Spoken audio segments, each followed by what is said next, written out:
believe Representative Wally and Representative Anna Hernandez. You out there? Yes, welcome. Glad to have you.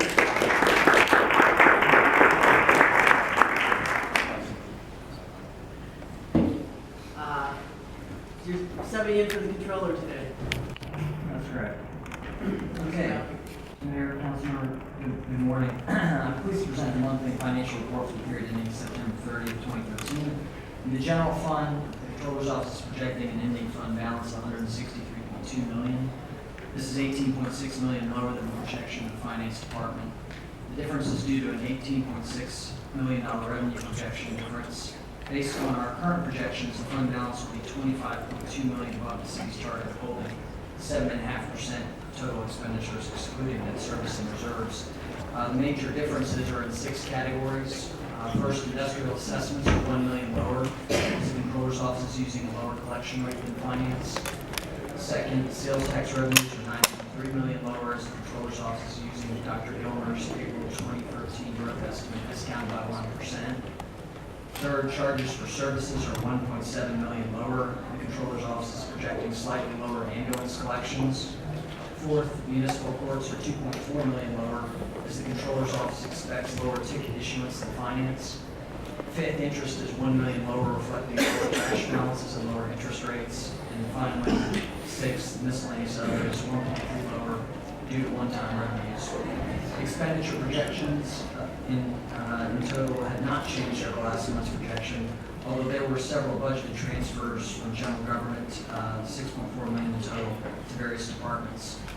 This included a fire increase of $4.9 million for additional ambulances and EMT training. General services also increased $1 million. And parks increased $500,000 for increased maintenance, renewal, and replacement. Please remember that all these numbers are preliminary estimates and subject to change until the annual audit is completed. In the enterprise funds, the aviation operating fund, we've increased our projection for operating revenues $2.5 million, primarily for increases in parking and concessions. Operating expenses decreased $5.5 million, mainly for savings in personnel. These changes collectively caused an operating transfers to increase $8 million. Our projection for the combined utility system operating expense decreased $3.6 million. In the dedicated drainage and street renewal fund, we've decreased our expenditure projections $1.6 million. Our projection for the stormwater fund operating transfers also decreased by $1.1 million. We are currently projecting the convention and entertainment operating fund at budget.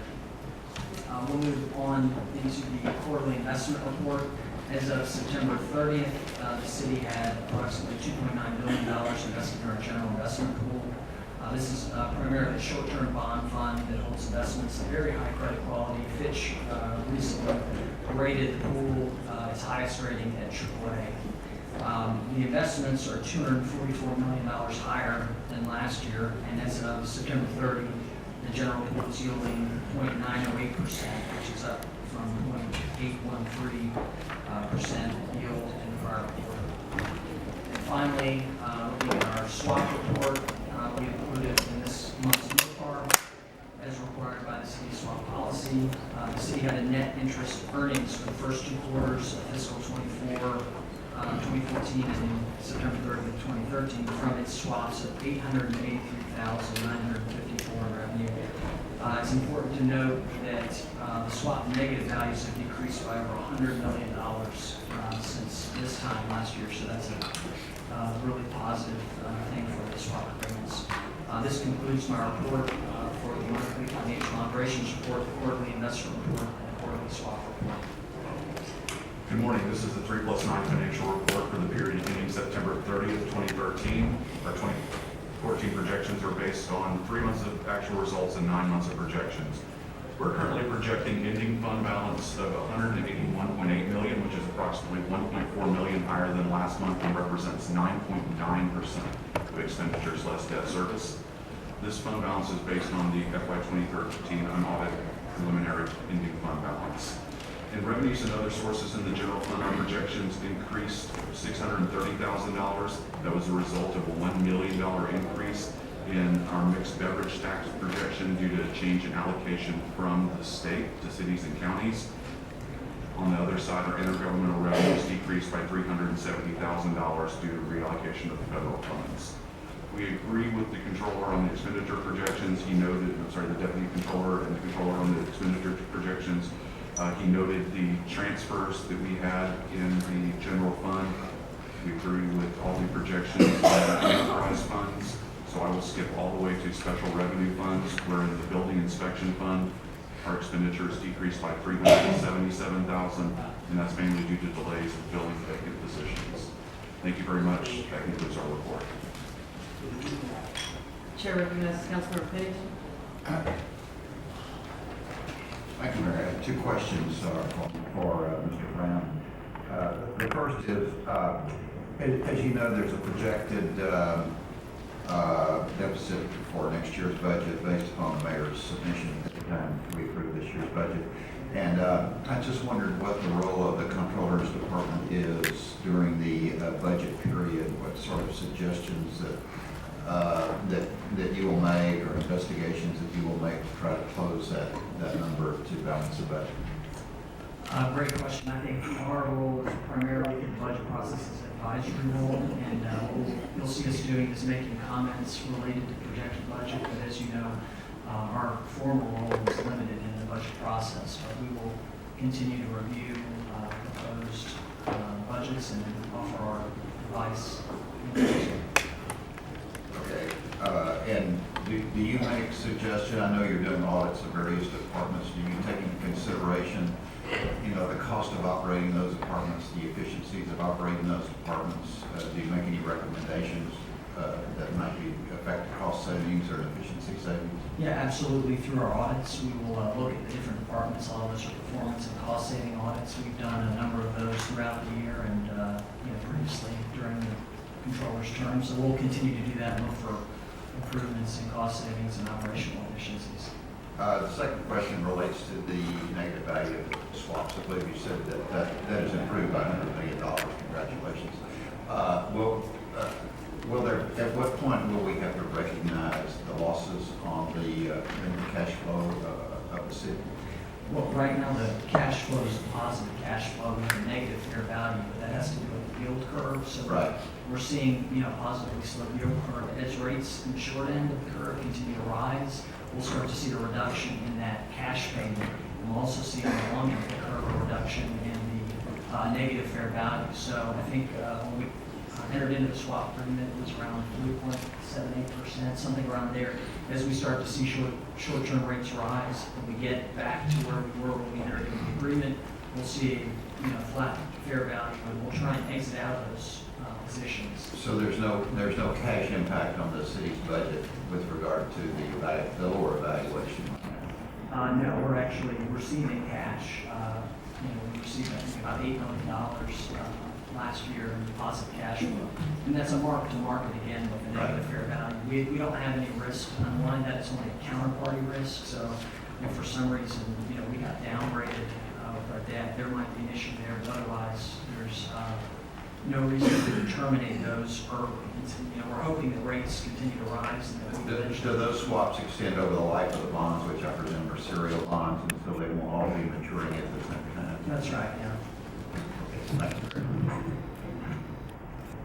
Councilmember, as to the question about projected deficits for next year, I think it's important to reiterate that we take a very conservative approach to projecting income and expenses for out years, and we try to present to council a worst-case scenario.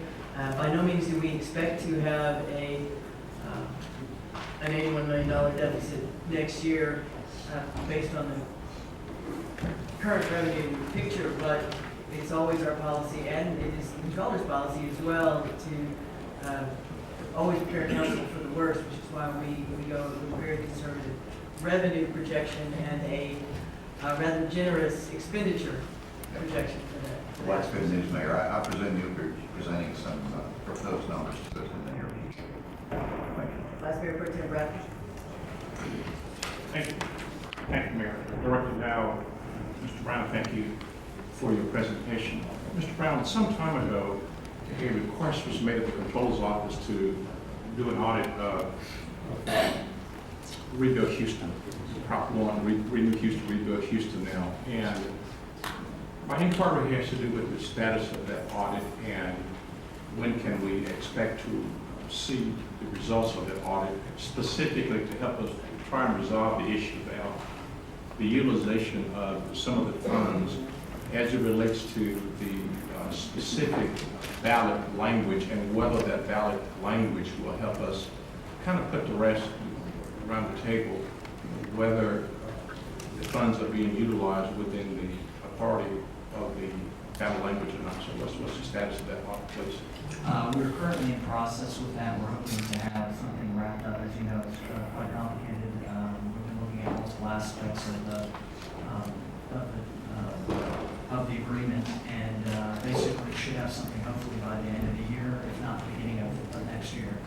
Okay, thank you, because I'd like to the extent possible, see us move forward as a new council in the upcoming year, at least with some dispositive answer to that particular question, so we can move forward. Get that behind us. I don't have independent recollection of what the ballot language was and what controlling part was in that language, but I'm hoping that you'll probably take a look at that. I appreciate your work. Thank you, Congress. Thank you, Mayor. Mayor Pro Tem Gonzalez. Thank you, Mayor. Gentlemen, thank you for the presentation. I appreciate it. I'm not sure if this was asked already. I apologize. I have to step out momentarily. But I noticed where the Comptroller's office is projecting lower ticket issuance. And it seems to me, just if I recall, that seems to be an ongoing trend now since I think the last fiscal year we project lower ticket issuance. Is that something where have we identified any, is it just cyclical, if you will, or is it something that is internal that's causing less ticket issuance, or what's going on with it? Or at what point do we just say, look, it's going to be lower now, we're going to have to just budget differently? Yeah, Councilmember, I think that the trend we've seen has been trending lower. I don't wouldn't blame it being cyclical. I think the lack of overtime is part of the issue, that there's just not as many people out there writing tickets. But everything that we're seeing is the trending. It's trending down. Could I add, and I also know the administration has instructed police officers that in law enforcement is as important as writing tickets. So we have also adjusted our projections downwards. We're down from our projections from last year. Our budget is slightly above the controllers, but that's, I believe, because we are factoring in a big collections effort this year where we intend to maybe make up some of the revenue that the controllers being conservative on. But we've also, over time, adjusted down our projections to reflect that reality of a downward trend in ticket issuance. Mayor Pro Tem, as you know, in the what I would call boom years for ticket revenue, a lot of that was funded by federal overtime programs, and those programs completely disappeared. And so it's a matter of balancing our own local overtime efforts. And I know that the municipal court is also establishing some of the mini clinics, I think out in the community, maybe to increase collection rates and information in the community, so those might help out as well. I think we're on the cusp of adding another courtroom in Lubbock as well, which should increase throughput. We tend to find that if people can get to court timely and it doesn't stretch time, the officer's memory may be better. So we're hoping that also helps a little bit this fiscal year. Thank you. Chair recognizes Councilmember Phillips. Thank you, Mayor. I'd like to make a motion that we accept the quarterly financial report, quarterly investment report, and quarterly swap report for the period ending September 30th, 2013. Second. It's a monthly financial report, but made and seconded. Moving to vote, favoring, opposed, motion carries. It's 9:30.